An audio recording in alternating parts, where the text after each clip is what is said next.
Queensland's land tax changes. Let's have a look. Hello everyone, Florian.heise here and welcome to another episode of HeiseSays. Grab your stein of coffee, let's have a look at this article from Mortgage Business about land tax changes here in Queensland. So Queensland's land tax changes a slap in the face according to the REIQ, the REIQ being, well, a real estate lobby group pretty much. So the state government has announced that it is to close a land tax loophole to help tackle housing affordability, which has been lambasted by the real estate sector. How about we just get rid of land taxes? Wouldn't that be, that could be an idea. The Queensland government has announced it will change land tax in a bid to help improve affordability. Sure they will. When announced the state budget update last week, Treasurer and Minister for Trade and Investment, Cameron Dick, explained at the moment, interstate property speculators can claim the tax-free threshold and take advantage of lower land tax rates in multiple states. That means these investors can amass multi-state portfolios that fall below the land tax threshold in any single state. Well, so what? What's the issue with that? Queenslanders will have their entire land holding in this state, can end up paying more tax than these interstate investors. So what? If you don't, then buy land in other states. How's this a problem? Oh shit! What they're doing? They just want more tax. Okay, they just want more tax, and they're playing it up with this bullshit that they're going to make housing more affordable. We can all see it, can't we? So young families, it's always about young families, in places like Logan and Ipswich, face unfair competition from Sydney-based speculators who are flipping properties around the country at a furious pace. This is all fantasy bullshit, and if it happens, so what? For example, I think the young families in Logan and Ipswich have got more of an issue with the Greens, the Greens in the not in my backyard crowd, who are trying to halt development out near the switch for ideological reasons. Okay?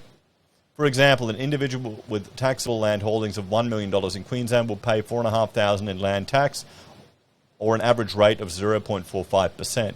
Another individual landholder with $600,000 in taxable land in Queensland and $400,000 in New South Wales would only pay $500 in land tax in Queensland, and no land tax in New South Wales at current thresholds. So what? Who cares? Why is this an issue for Queensland? What other states are doing? We'll close the loophole. This isn't a loophole. This is not a loophole. This is you wanting to tax land the people own in other states. This is what happens when you've got a Labor government in power. They just find more bloody ways to tax you, guys. Insane. We'll close the loophole while ensuring there are no land tax changes for Queenslanders who own land wholly within our state, the Treasurer revealed. Yeah, but what about Queenslanders? What about a Queenslander that has land in New South Wales and Queensland? They're going to be taxed more, but no, they're a dirty foreigner then if they've got more land in another state. This is such Labor bullshit, guys, okay? Taxes are never the solution. They just piss the money away more and more. Let's look at this one here. We'll look at this chart here. No one's talking about the debt, and I'm seeing this thing on Twitter where everyone's sharing that the media is not talking about government debt ever since Liberal got in power. But everyone seems to forget most of our states are run by bloody Labor premiers that just rack up as much debt. They're all the same. We need smaller government, everyone. Smaller government. That means you're going to have to give up some of the gimmies, okay? Some of the free shit that they give you, you're going to have to sacrifice. In the long run, it's probably worth it. This government said it would now tweak the current land tax arrangements to account for the value of land held interstate when assessing taxpayers' liability. Oh, bullshit. Subject to passage or appropriate legislative amendments. A total national taxable land value will be established for each Queensland landholder, which will continue to exclude exempt land such as principal place of residence. The national taxable value will determine the appropriate tax rate that will then be applied to Queensland proportion of the value of the individual or entity's tax holdings. See, this is bullshit. They're screwing people over. Yo, you happen to own that more rent. Oh, well then you'd be in this bracket here. Under this approach, an individual with $600,000 in taxable land in Queensland and $400,000 in New South Wales would pay $2,700 in land tax in Queensland, an average rate of 0.45% on their Queensland land holdings, being the same rate as the landholder with all their land holdings in Queensland. So this is going to screw any Queenslander that has land interstate. That's what you're saying. You're just taxing them more. Landholders who only own land in Queensland will not be affected by the change. Landholders will continue to be able to access all available exemptions. So, yeah, whatever. Additional land tax will only apply to taxable Queensland land holdings of individuals who own land in multiple jurisdictions according to the state government. A slap in the face. Yeah, I agree. I agree with REIQ here, 100%. This is just bullshit. Okay, this amounts to them increasing the tax for people who happen to have land in other states. Noting the changes, the Real Estate Institute of Queensland said it was a slap in the face to the very sector that is propping up the economy and was the wrong move at the wrong time. So, well, you've got a Labor government, guys. They only do wrong moves at the wrong time. It noted that the shock announcement came without consultation with relevant property stakeholder groups. You know what they're doing. They need to... I mean, just remember, what about all those civil servants that got their free gimmies, you know? Remember at the beginning of the pandemic when everyone was locked up, no one could go to work, and then they gave every civil servant like $500 to stimulate the economy? Bullshit vote buying crap. This is why civil servants should not be allowed to vote. Honestly, this is why they shouldn't be allowed to vote. Just do it small business owners who are bald and drink steins of coffee. Be a bloody utopia. Anyway, back to this. This treatment of property investors as an endless money pit is outrageous. It certainly is, but that's how it is. The government is raking in huge amounts of stamp duty windfalls, then relying on private investors to provide the lion's share of housing supply. And now they're slapping investors yet again with new taxes, REIQ Chief Executive Antonia Mercorella said.